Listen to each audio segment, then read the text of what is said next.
Warning, this video will contain spoilers for the game MIO Memories in Orbit. I'm mostly just going to be spoilers on movement abilities as well as a mid to late game boss. There will be some mention of some other stuff in the game, but names will not be shown or like direct imagery. Gameplay in the background will also include a parkour section called the Crucible in the late game, so if you don't want to see that brief section, don't watch this video. MIO Memories in Orbit is a difficult Metroid-vania game produced by French studio Deus Deximus. It was released on January 20th, 2026. In the game, you play as MIO, a small robot who is to explore a large space station with a failing core, abandoned by its makers. She is tasked to find a way to save the heart of the station, hopefully prevent the death of every robot on the station, including the many friends she meets along the way. Hello everybody, you can call me RywnDaze, and welcome to what might be the first episode of a series called RywnDaze Reviews. Today I'll be sharing my thoughts on a game I played recently called MIO, Memories in Orbit. The game is fun but also frustrating experience at times, but we'll get to that soon. Let's hop right into it. First, let's talk about what MIO does right. The world of MIO is very cool, with many different areas to explore on the vessel, from overgrown gardens with mechanical beasts to a frozen over city with life struggling to survive. I very much enjoyed these varying areas, and was often in awe when the camera would pan out to reveal grand sights in the backdrop, often revealing secrets of the world of MIO. The story of MIO, while I didn't understand some of it, felt really cool to discover and learn about as I played, with lots of subtle storytelling happening all around you. Without spoiling it, there's a moment in the game where you find a statue that confirms what the travelers mentioned the story are, and it felt sick to know that my theories were correct, even if it wasn't the hardest to figure out. As well, both endings to the game felt really satisfying and wrapped everything up nicely, especially in the true ending, and it was, a really fun, post-credit scene at the end as well. I believe that a big way that MIO stands out from other Metroid-vanias is with how its movement abilities work. At this point, it feels like almost every Metroid-vania copies from each other with the same movement abilities, like double jumps, a wall jump, a dash, maybe a sprint if they feel like it. They're almost always the same. While that's not always a super big issue, as you kind of need those type of abilities for these games to work. However, MIO definitely has abilities that achieve similar purposes, but they all feel very different, besides maybe the double jump, and create a satisfying platformer when it works. You see, platforming is where the flaws have to come out in MIO. While the movement can feel nice, MIO is also very punishing with platforming in very frustrating and annoying ways. First of all of your movement abilities, excluding your double jump, are linked to the stamina bar, with the meter only recharging after staying on the ground for a few seconds or hitting an enemy or a certain object that's in the air. This would be fine on paper as a way to stop you from abusing movement abilities, if it wasn't for how the bar gets drained most of the time. First of all, if you use any ability besides the grapple, the bar will start to slowly drain even if you stop using the ability. This in conjunction with the grappling hook ability needing the entire stamina bar to be usable is very frustrating. Oh, you actually used the float ability for half a second? Sorry, you're dead, because you can't grapple onto the point anymore. Oh, you're climbing up a wall? Sorry, you started climbing the wall about an inch before you were supposed to, and now, even if you jump off the wall mid-climb, you can't reach your goal. And you're probably gonna die to the weird red vine stuff that's everywhere with its annoyingly large hitboxes.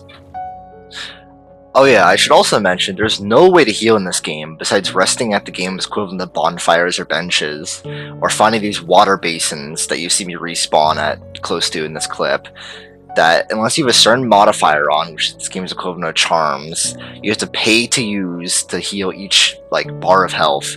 This means that if you're in the middle of a platforming section without a basin, or in the middle of a boss and you take damage, well, good luck. Try not to die and have to restart the entire platforming section or boss after running back from the rest point. Speaking of runbacks, why is there a runback to everything in this game? It is extremely common for you to die to a boss or in a platforming section, and have to run a marathon to continue doing whatever you were doing. I don't know, I was replaying Dark Souls 2, trying to fight Blue Smelter Demon. Don't worry, Dark Souls 2, I can never stay mad at you. You'll see this in my gameplay in the back, because every time I die to this boss, which happens a lot, because the boss guaranteed two-shots you, I have to ride a long elevator every time I want to fight the boss. Though in my opinion, this is one of the more forgiving runbacks. To help visualize this next clip right here is the entire run back. I'm going to keep talking over it and continue my, video, but I just want you to see how long this run back is. Once again, it's not one of the most crazy run backs in the game, but it's still annoying having to ride this really long elevator you see me getting on. On the topic of bosses, most of the bosses in this game are okay or just bad. The only boss that stands out in my opinion is the true final boss, which I found really fun to learn the moves of.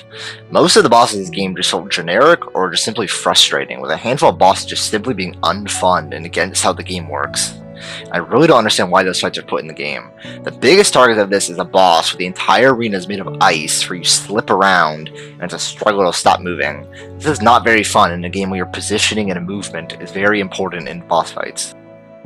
Another example is a boss in which halfway through the fight the floor gets removed and you're forced to climb on the walls in the background to not die. But guess what? Here comes our friend, the stamina bar that stops you from climbing when it runs out. You may say just hit the boss to recharge your stamina, which is the correct answer. However, for whatever reason, not all bosses give you a full stamina recharge when you hit them, as well as being a very unpredictable boss where it's hard to tell when they're attacking or if they're staying still and they're vulnerable to attack. And to make this even worse, here comes our other pals, long runbacks and no manual healing. But fine, all these things are annoying. No manual healing and weird movement restrictions, yeah, they suck. But there can't be anything worse, right? Right.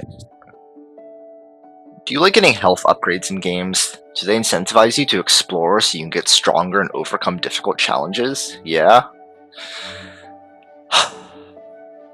They take away your health permanently as you explore and get to certain places. They will take away one of your coatings, or masks, or hearts, or whatever you want to call them permanently. Genuinely, I don't know what they're thinking. Off the script here, bruh. What are we doing?